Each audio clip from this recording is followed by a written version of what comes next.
नमस्कार, मी पंजाब डक. आज आहे 22 जून 2026 आणि मी आहे करंजे घाटामध्ये. म्हणजे इथून अहिल्यानगर जिल्ह्यामध्ये करंजे घाटामध्ये. आणि या ठिकाणाहून खास करून अहिल्यानगरच्या ह्या करंजे घाटातल्या शेतकऱ्याला एक अंदाज देणार आहे. कारण की त्यांचे फोन आले की आमच्या भागामध्ये पुण्याकडे पाऊस सुरू झाला, आमच्याकडे अद्याप आला नाही. तर ह्या करंजे घाटातल्या संपूर्ण भागातल्या शेतकऱ्याला पाथर्डी तालुक्यातल्या अहिल्यानगर जिल्ह्यातल्या शेतकऱ्याला सांगू इच्छितो की आज मतदार 22 जूनला म्हणजे आज रात्रीच्याला तुमच्या भागामध्ये चांगला जोराचा पाऊस सुरू होणार आहे. आजपासून तर चांगला जवळपास 5 जुलैपर्यंत चांगला पाऊस बरसणार आहे आणि तुमच्या इकडे जे छोटे छोटे तळे आहेत त्याच्यात देखील पाणी येणार आहे. म्हणून हा अंदाज लक्षात घ्यायचा. तुमच्या भागात दुष्काळ वगैरे काही पडणार नाही म्हणून हा अंदाज देखील लक्षात घ्यायचा.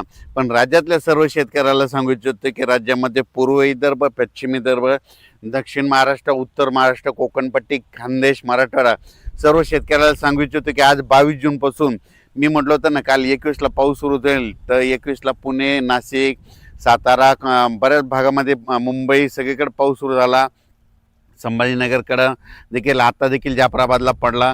पण आता राज्यातल्या सर्व शेतकऱ्याला सांगू इच्छितो आज 22 जूनपासून आजपासून राज्यातला पाऊस आणखीन वाढत जाणार आहे. 22ला 23, 24, 25 असं करत करत 5 जुलैपर्यंत सगळ्या राज्यभर पाऊस पडणार आहे आणि सगळ्या राज्यातल्या सर्व शेतकऱ्याच्या पेरण्या होणार आहेत. म्हणून हा अंदाज सर्वप्रथम शेतकऱ्यांनी लक्षात घ्यायचा. राज्यात ठिकठिकाणी म्हणजे आज 22 जूनपासून ते जवळपास 5 जुलैपर्यंत सगळीकडे पाऊस पडणार आहे आणि सगळ्या शेतकऱ्याच्या पेरण्या सुरू होतील. म्हणून हे देखील लक्षात घ्यायचं. दुष्काळ वगैरे काही पडणार नाही. आणि सर्वप्रथम आनंदाची बातमी आणखीन सांगू इच्छितो की जुलैच्या म्हणजे 2 जुलै ते 20 जुलैच्या दरम्यान राज्यामध्ये अतिवृष्टी होणार आहे. म्हणून हा अंदाज लक्षात घ्यायचा. पुणे जिल्हा, त्याच्यानंतर कोकणपट्टी, त्याच्यानंतर मुंबई, उत्तर महाराष्ट्राकडे अतिवृष्टी होईल. मग त्या अतिवृष्टी झाल्यामध्ये जे कॅचमेंट एरियातले धरणं आहेत, जायकवाडी धरण, त्याच्यात देखील पाणी यायला सुरुवात होईल. इकडे पुण्याकडे पडल्यामुळं तिकडे कोयना धरणाकडे देखील पाणी यायला सुरुवात होईल. त्याच्यामुळं हे देखील सर्व शेतकऱ्यांनी अंदाज लक्षात द्यायचा. आज दुपारनंतर जे पाऊस सुरू होणार आहे 22 जूनला, तर तुम्हाला सांगू इच्छितो आज लगेच काय होणार सगळीकडं महाराष्ट्रामध्ये काय होणार, पश्चिम महाराष्ट्र, कोकणपट्टी, त्याच्यानंतर इकडं मराठवाड्याकडे देखील येणार आहे, विदर्भाकडे देखील येणार आहे. म्हणजे जवळपास आज बराच भाग जवळपास व्यापून टाकणार आहे. म्हणून हा अंदाज लक्षात.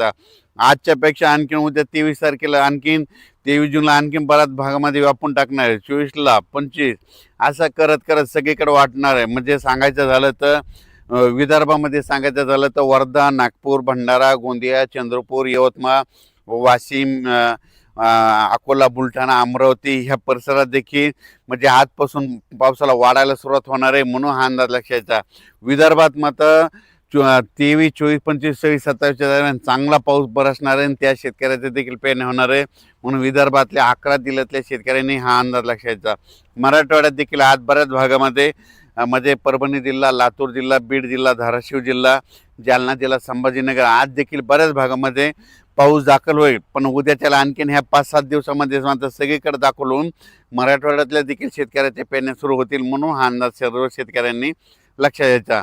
त्याच्यानंतर सातारा जिल्हा, सांगली झाला, सोलापूर, कोल्हापूर तिकडे तर कालच पाऊस सुरू झाला. पण तिकडे आज देखील बराच भाग कव्हर होणार आहे. आणखीन 10 दिवसामध्ये तिकडेच देखील सगळीकडे पाऊस पडेल आणि त्या भागातील देखील शेतकऱ्याच्या पेरण्या लागू होतील. म्हणून हे लक्षात घ्यायचं. उत्तर महाराष्ट्राकडे नंदुरबार जिल्हा, धुळे जिल्हा, जळगाव जिल्हा, नाशिक जिल्हा, त्याच्यानंतर अहिल्यानगर ह्या परिसरातल्या शेतकऱ्याला सांगू इच्छितो की तुमच्या देखील आज म्हणजे 22 ते 5 जुलैपर्यंत तुमच्याकडे सगळीकडे पाऊस पडणार आहे. सगळ्या शेतकऱ्याच्या पेरण्या लागतील.